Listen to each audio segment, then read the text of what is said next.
گیا وقت پھر ہاتھ آتا نہیں۔ ایک کسان کا بیٹا کھیل کود میں وقت کو بے فائدہ گنوایا کرتا تھا۔ باپ نے بہت سمجھایا مگر اس نے اپنی عادت نہ بدلی۔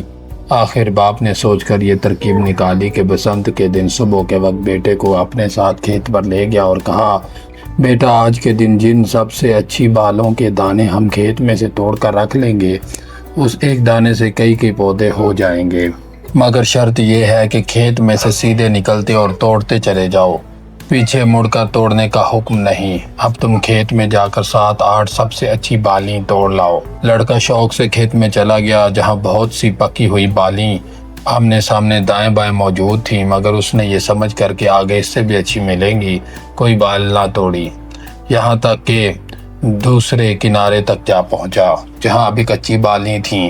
جی میں آیا کہ پھر کھیت میں جا کر اچھی بالیں توڑ لائے، مگر پیچھے مڑ کر نہ دیکھنے کی شرط ہو چکی تھی، اس لیے پشیمانی کے ساتھ خالی ہاتھ پلٹنا پڑا۔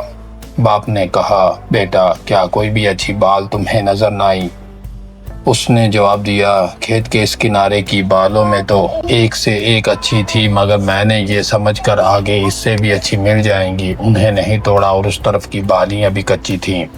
باپ نے کہا، نادان لڑکے، تو نے نادانی سے ناحق وقت کھو دیا، اب تو دوبارہ جا کر بالیں توڑ نہیں سکتا۔ بیٹے نے اپنی نادانی پر شرم اور افسوس کے ساتھ سر جھکا لیا تو باپ نے کہا، بس یہی وقت کی مثال ہے جو ایک دفعہ جا کر پھر کبھی ہاتھ نہیں آتا۔ دانا وہی ہے جو ہر وقت خوشہ چننے کو تیار رہے اور بے فائدہ امیدوں میں کبھی وقت نہ کھوئے۔